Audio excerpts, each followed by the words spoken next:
Hubo una mujer que superó todas las pruebas para llegar al espacio. Una mujer que voló más alto, que resistió más tiempo, que demostró ser más fuerte que muchos de los hombres elegidos por la NASA. Y aún así, fue borrada. Su nombre fue eliminado de los informes. Sus resultados desaparecieron de los archivos. Y durante años, nadie volvió a mencionarla, como si nunca hubiera existido. Pero ella estuvo allí, en los laboratorios, en los tanques de aislamiento, en las pruebas donde la mente se quiebra y el cuerpo cede. Estuvo allí, cuando la NASA aún buscaba quién sería el primero en tocar el cielo. Y aunque no la dejaron volar, demostró algo que el sistema no podía aceptar, que una mujer podía hacerlo, y que quizás podía hacerlo mejor. Esta es la historia de la mujer que desafió a la NASA y fue borrada de los registros. El mundo en 1960 respiraba la carrera espacial como se respira un himno nacional, con devoción, con temor y con ese extraño orgullo de quien compite no solo por ciencia, sino por prestigio global. La Unión Soviética y Estados Unidos elevaban cohetes y expectativas. En Washington y en los laboratorios, el lema no era únicamente llegar primero, sino demostrar quiénes éramos como civilización. El astronauta era una figura tan política como técnica, era la encarnación de la superioridad de un sistema. En ese paisaje, la NASA reclutó, públicamente, a un grupo reducido de hombres, pilotos de caza y de pruebas, curtidos por la guerra y la aviación de alta performance. Esos hombres ocuparon luego las portadas, los sellos y los libros escolares. Pero las imágenes siempre cuentan menos de lo que ocurrió detrás de las puertas cerradas. Mientras la atención pública celebraba a esos nombres, en clínicas y laboratorios paralelos se hacía una pregunta que parecía prohibida. ¿Y si las mujeres también pudieran hacerlo? No fue una idea espontánea de la NASA. Fue impulsada por médicos, ingenieros y aviadoras que, por distintas razones, técnicas, personales, pensaron que la fisiología femenina ofrecía ventajas en ciertas variables de la exploración espacial. Un programa no integrado, financiado fuera de la órbita oficial, comenzó a probar esa hipótesis. La mujer que encabezó aquel experimento voluntario fue Jerry Cobb. Su decisión no fue un gesto teatral. Fue la suma de décadas de vuelo, récords y ese tipo de talento práctico que no se mide en titulares sino en horas en la cabina. Jerry no buscó el foco. Su abrazo al cielo nació de la práctica. Aprendiz de vuelo desde la adolescencia, instructora a joven edad, rompedora de marcas en velocidad y altitud en la década de 1950. Cuando aceptó las pruebas, lo hizo con la misma visión que la llevó a romper registros, demostrar con hechos, no con palabras. Fue la primera mujer en someterse a las pruebas que los candidatos masculinos del programa Mercury estaban recibiendo, una serie de exámenes físicos y psicológicos extremos, y fue también la primera en completarlas.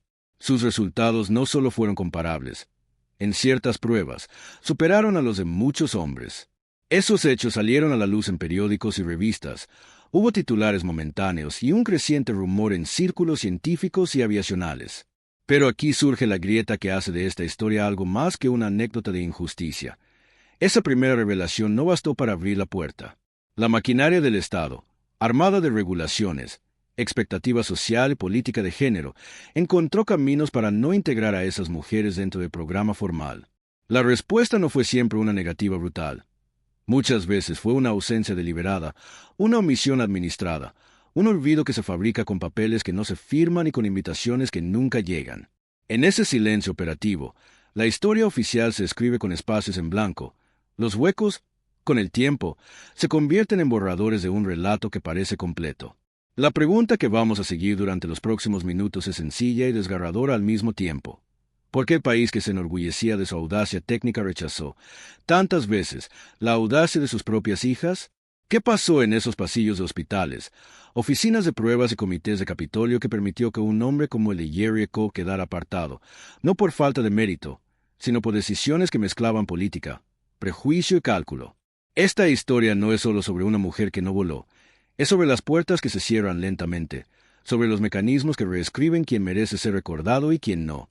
Es sobre cómo el cambio a veces se gana en el ruido de los titulares y otras veces en la paciencia silenciosa de quienes se reponen y siguen volando. Y es, sobre todo, la historia de una resistencia que no reclama solo justicia para un hombre, sino para todas las voces futuras que debieron y deben pertenecer al cielo. Era fines de los años 50, comienzos de los 60. El mundo llevaba ya varias décadas envuelto en avances científicos, tensionado por la Guerra Fría, y sediento de éxitos tecnológicos que fueran también símbolos de poder, ideología y supremacía. Estados Unidos vio en el espacio no solo un nuevo campo de exploración científica, sino un escenario político donde demostrar quién era más fuerte, más moderno, más libre. La competencia con la Unión Soviética no era solo de misiles, era de astronautas, de propaganda, de sueños futuristas mostrados en los diarios de medio mundo. En ese contexto, la NASA nació formalmente en 1958 con una misión clara: llevar al primer estadounidense al espacio. Pero el quien que ocuparía ese lugar fue definido de un modo que cerraba puertas sin necesitarlas explicitarmente. Los criterios establecidos para los primeros astronautas, el grupo que sería conocido como los Mercury 7, requerían que fueran pilotos militares de pruebas, que manejaran jets, que tuvieran una cierta estatura, un cierto peso y una formación técnica, ingeniería o ciencias físicas. Por ejemplo, para optar a ser astronauta Mercury había que tener menos de 40 años, medir menos de 5 pies 11 pulgadas, unos 1,80 metros, para caber en la pequeña cápsula Mercury, tener excelente salud física, experiencia como piloto, horas suficientes de vuelo, idealmente en ambientes extremos. Mientras tanto, un médico que trabajaba para la NASA, William Randolph Randy Lovelace II, dirigía, a través de su Fundación Lovelace para la Educación Médica y de Investigaciones, una serie de pruebas destinadas a medir qué tan lejos podía llegar el cuerpo humano ante los rigores desconocidos del espacio. Estas pruebas aplicaban oficialmente a los candidatos masculinos del programa Mercury: cámaras de altitud, cámaras de vacío, centrífugas, simulaciones de pérdida de oxígeno, aislamiento sensorial, pruebas de reflejos, de equilibrio, de respuesta a cambios extremos de presión, temperaturas, vibraciones. Pero Lovelace, en paralelo, comenzó a preguntarse: ¿y si las mujeres también pudieran soportar esas mismas pruebas? ¿Podrían aguantar los mismos rigores fisiológicos y psicológicos? Esa pregunta no era menor, porque en los círculos científicos de la época se asumía, por prejuicio casi universal, que el cuerpo femenino estaba más limitado físicamente para soportar vibraciones, fuerzas G, aislamiento, presión y temperaturas extremas. Para muchos, era obvio que las mujeres no serían aptas para los vuelos espaciales.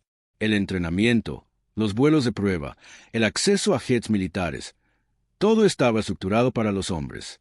El programa Mercury, cuando selecciona a sus primeros 7 astronautas en 1959, revisa más de 500 solicitudes, reduce a 110 candidatos basados en expedientes militares y de vuelo, luego los somete a entrevistas técnicas, médicas, psicologías, pruebas de temperamento, resistencia al estrés ambiental y psicológico. En esas pruebas estaba implicado el Lovelace Clinic en Albuquerque, la Lovelace Foundation, y el Aeromedical Laboratory en Wright-Patterson, entre otros. Este es también el contexto de la ingeniería del hardware. Las cápsulas Mercury eran pequeñas, con capacidad limitada, con presión atmosférica modificada, con necesidad de tener astronautas que pudieran adaptarse rápido, tener buen desempeño ante fuerzas centrífugas de despegue y reentrada, soportar falta de oxígeno, temperaturas extremas, vibraciones, aislamiento sensorial, desorientación. En ese ambiente, cada requisito físico de altura, cada hora de vuelo en jets, cada experiencia militar no era solo un decorado, era un filtro técnico. Pero también, paralelamente, funcionaba como filtro social, que favorecía a quienes ya tenían acceso a esos privilegios. William Lovelace, al ver que las mujeres también cumplían muchos de esos requisitos y superaban algunas pruebas fisiológicas, decidió invitar a Geraldine Jerry Cole, una aviadora ya reconocida, a someterse a las pruebas en 1960. Ella aceptó, como primer experimento, como pionera. En Lovelace se aplicarían las mismas pruebas que habían sido diseñadas para los aspirantes a astronautas masculinos: exámenes físicos completos, pruebas de resistencia cardiopulmonar, pruebas psicológicas de estrés, ego, aislamiento, reflejos, visión, audición, equilibrio, recuperación tras estimulación vestibular, etc. Jerry Cobb lo hizo. Pasó esas pruebas. De hecho, fue la primera mujer en hacerlo. Fue la primera en comprobar frente al mundo técnico que, en esos parámetros que se consideraban tan críticos, su cuerpo, su mente, respondían con una solidez comparable a la de los hombres. Esa revelación, publicada por Lovelace en una conferencia internacional en Estocolmo en 1960, causó sorpresa, admiración, y también generó una tensión profunda. Porque si una mujer podía cumplir esos estándares, entonces el argumento de no apta por naturaleza se volvía insostenible. En paralelo, otras mujeres fueron reclutadas. Pilotos con miles de horas de vuelo, con licencias comerciales, miembros de organizaciones como de Ninette y Nines, una agrupación de mujeres aviadoras, mujeres que habían roto récords o hecho demostraciones de vuelo, mujeres que habían sido instructoras, comerciantes, socias de empresas relacionadas con la aviación. Se probaron 19 mujeres al principio, de las cuales 13 pasaron las pruebas médicas y fisiológicas en reservas médicas una vez completadas las baterías aplicadas por Lovelace. Esas mujeres se conocieron luego como las Mercury 13 o First Lady Astronauts FRS. Pero estos programas paralelos, nunca hubo un decreto que dijera vamos a entrenar astronautas mujeres acompañado del acceso completo a todas las instalaciones, recursos, a todos los requisitos, como experiencia en jets militares, acceso a bases aéreas. Algunos de los mayores obstáculos no eran técnicos sino reglamentarios, generacionales, burocráticos. Por ejemplo, la prueba de experiencia en jets militares, una condición formal del programa Mercury, era algo que no se permitía legalmente a las mujeres en ese momento porque el ejército no permitía mujeres jet piloto. Sin esa experiencia, aunque hubieran pasado todas las demás pruebas, seguían incumpliendo criterios oficiales que se consideraban esenciales. Además, el crédito político importaba tanto como lo técnico.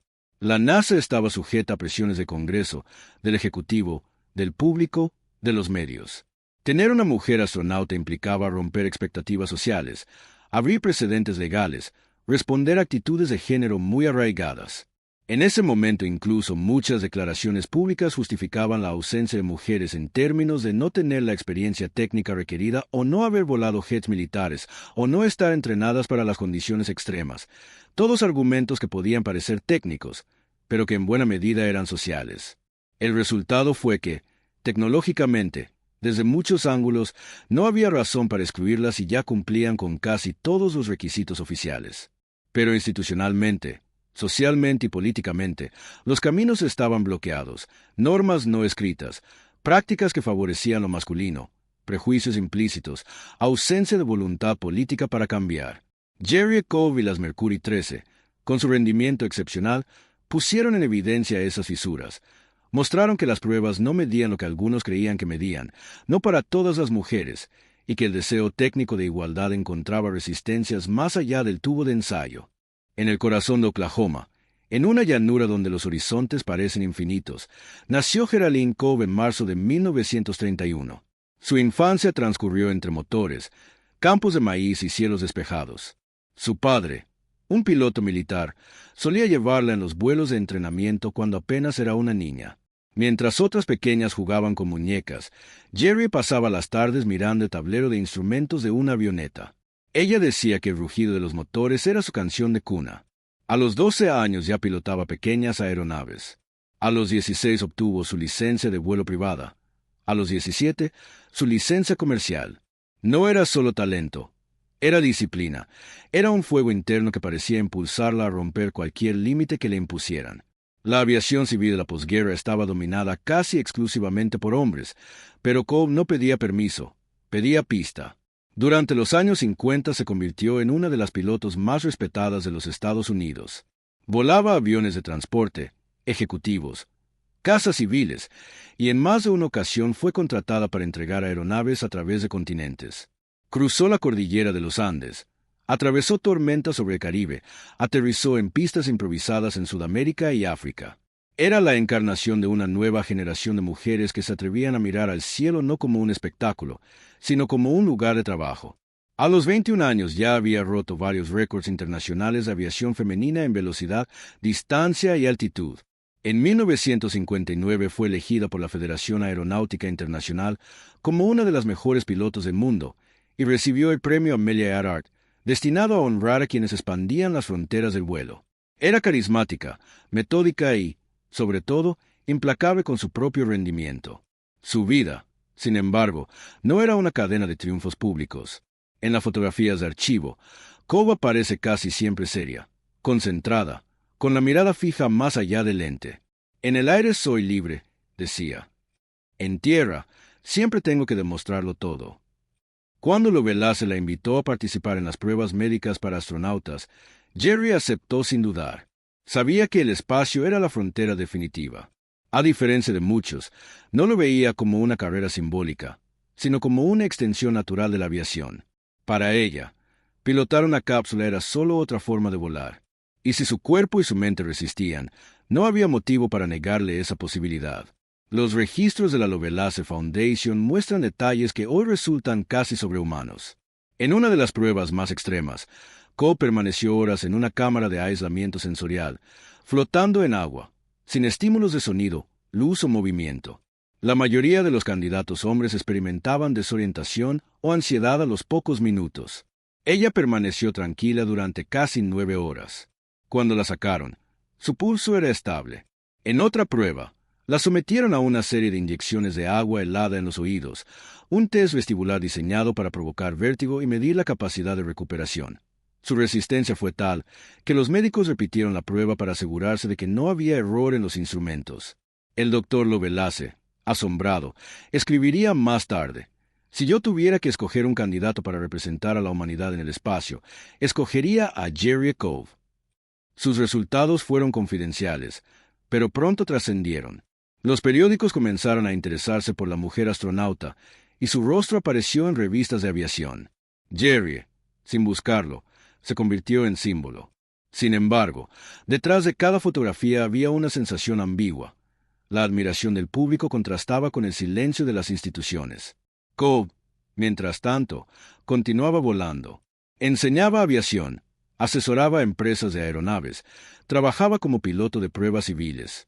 En una época donde pocas mujeres tenían acceso a cabinas profesionales, ella acumuló más de 10.000 horas de vuelo, muchas de ellas en condiciones meteorológicas adversas. Su currículum era impecable, su destreza indiscutible, y sin embargo, cada vez que tocaba las puertas de la NASA, las encontraba cerradas. El problema no era su habilidad, era su género. Los registros de la época muestran que cuando Coe solicitó formalmente ser considerada para el programa Mercury, recibió una respuesta técnica. No cumplía con el requisito de haber sido piloto militar de jets. Pero ese requisito, en sí mismo, era una barrera imposible, porque el ejército no permitía mujeres piloto en jets de combate. Era un círculo cerrado. Para ser astronauta había que ser militar. Para ser militar había que ser hombre. Jerry comprendió entonces que su lucha ya no era solo personal, que estaba desafiando no a un comité, sino a toda una estructura cultural. Su historia pasó de ser la de una aviadora excepcional a la de una mujer que representaba una amenaza simbólica. Porque si ella podía hacerlo, ¿qué más podrían hacer las mujeres si les dejaban intentarlo? Mientras tanto, los doctores Lovelace y Donald Flicking, miembros del Comité Asesor de Medicina Espacial, comenzaron a considerar la posibilidad de ampliar las pruebas a más mujeres, y así nació lo que más tarde sería conocido como el Woman in Space Program, o el grupo informal de las Mercury 13. Pero para que ese programa tomara forma, hacía falta algo más que ciencia. Hacía falta voluntad política. Y eso, en los Estados Unidos de 1960, era más difícil que volar a la Luna. El mundo entraba en una nueva era. Los periódicos hablaban de satélites, de cápsulas, de hombres que entrenaban para desafiar la gravedad, como si el cielo ya no fuera un misterio, sino un territorio que podía reclamarse con banderas y combustible. En 1960, la NASA era el símbolo de un futuro luminoso, de una América que quería tocar las estrellas antes que nadie. Pero tras los reflectores, entre las sombras del mismo sueño, se gestaba otra historia, una que no figuraría en los comunicados oficiales ni en los libros de texto, una historia tan silenciosa como desafiante. La historia de un grupo de mujeres que decidió probar que podían llegar tan lejos como cualquier hombre, incluso si el mundo entero les decía que no. Todo comenzó con un médico, William Randolph Lovelace II, uno de los arquitectos del programa Mercury. Él había examinado a Jerry Coe y había quedado fascinado con los resultados. Aquel cuerpo pequeño y delgado había resistido las mismas pruebas que los astronautas más fuertes de la nación. Su corazón latía con serenidad bajo presión extrema. Su equilibrio se mantenía firme en condiciones que desorientaban a la mayoría. Y su mente, enfrentada a la oscuridad, al silencio, al aislamiento absoluto, no se quebraba. Lovelace no podía ignorar lo que veía. Jerry Coe había superado a muchos de los hombres que estaban destinados a hacer historia. Con una mezcla de asombro y convicción, el doctor decidió ampliar el experimento. Si una mujer había alcanzado tales resultados, ¿qué sucedería si más de ellas lo intentaban? Así nació una iniciativa extraoficial, un proyecto sin nombre, sin presupuesto, sin autorización, pero con una fuerza interior capaz de mover montañas. Lovelace convocó a 12 mujeres más, todas ellas pilotos de élite, veteranas del aire, acostumbradas al rugido de los motores y a la soledad de los cielos. Entre ellas estaban Wally Funk, Janie Hart, Myrtle Cagle, Irene Leverton, mujeres que habían dedicado su vida a volar cuando el mundo todavía creía que el cielo era un espacio exclusivo para los hombres. El grupo pronto sería conocido, décadas después, como las Mercury 13. Pero en aquel momento, eran solo 13 mujeres reunidas en secreto, dispuestas a someterse a las mismas pruebas que los astronautas oficiales, sin garantías, sin promesas, sin gloria. En aquel laboratorio de Nuevo México, los sueños se medían con agujas, con electrodos, con pruebas que parecían diseñadas para romper el cuerpo y la mente. Y sin embargo, ellas resistían. Las cámaras de presión comprimían sus pulmones hasta el límite. Los tanques de flotación las dejaban suspendidas durante horas en un silencio absoluto, donde el tiempo se disolvía. Las pruebas auditivas y de visión, los análisis de fatiga y coordinación, los estudios de equilibrio y reflejos, todo se repetía una y otra vez hasta que el cuerpo pedía descanso, y aún así, ninguna se rendía. Jerry Cole fue sometida a más de 80 pruebas físicas y psicológicas, y los resultados eran asombrosos. Su cuerpo, más liviano, requería menos oxígeno, su sistema circulatorio se recuperaba con rapidez, su tolerancia al aislamiento era superior a la de la mayoría de los hombres. En los informes médicos, los números eran claros, precisos, irrefutables. Pero fuera de las paredes del laboratorio, los números no significaban nada, porque lo que estaba en juego no era la ciencia, sino la costumbre. En los despachos de la NASA, aquellos resultados provocaban incomodidad. La idea de una mujer astronauta no encajaba en el relato heroico que la nación había construido para sí misma. En las fotos de los Mercury 7, los 7 hombres seleccionados para ser los primeros en volar al espacio, todos llevaban el mismo traje, la misma sonrisa, la misma promesa de conquista. Eran los nuevos caballeros de la era moderna, el orgullo de América, los hijos del metal y del fuego. ¿Dónde encajaba una mujer en esa imagen? En ninguna parte. No en 1960. No en un mundo donde incluso los sueños tenían género. Pero Jerry Cole no estaba dispuesta a aceptar el silencio como respuesta. Si la NASA no la llamaba, ella tocaría las puertas. Si las cerraban, las empujaría. Con cada día que pasaba, su determinación se volvía más fuerte. Reunió documentos, informes, estadísticas. Viajó a Washington, habló con periodistas, escribió cartas al vicepresidente Lyndon Johnson, al director de la NASA, a senadores, a quien quisiera escucharla. Pedía una sola cosa, una oportunidad. No pedía privilegios, no exigía concesiones. Solo quería ser medida con la misma vara que los hombres. Quería volar. Durante meses, su voz fue ignorada. Pero la presión creció. Los medios comenzaron a interesarse. Las cartas llegaron a los despachos del Congreso. Y finalmente, en julio de 1962, el Comité de Ciencia y Astronáutica accedió a escuchar su testimonio.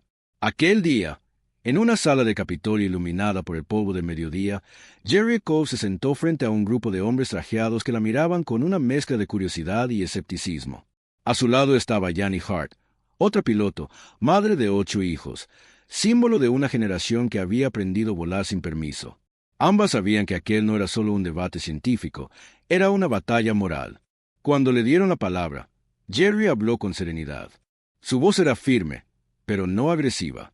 Habló de los exámenes médicos, de los resultados, de la eficiencia, de la seguridad, de la física y de la fisiología. Explicó cómo una mujer, más liviana, podía ahorrar combustible, cómo sus niveles de resistencia y recuperación las hacían ideales para misiones prolongadas. Sus palabras eran razonadas, casi matemáticas, pero lo que movía su discurso no era la lógica, sino la fe.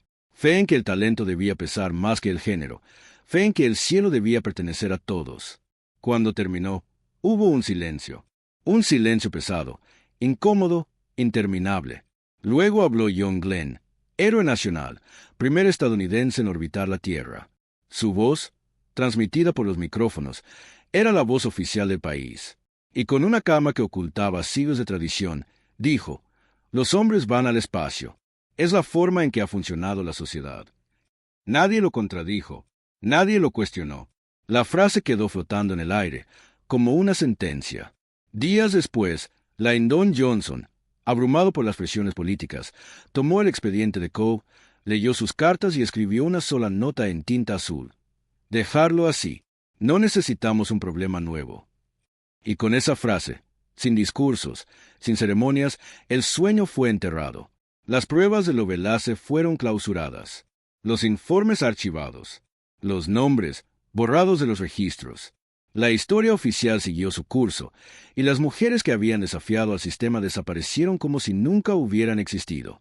Pero el olvido, a veces, no es más que una pausa.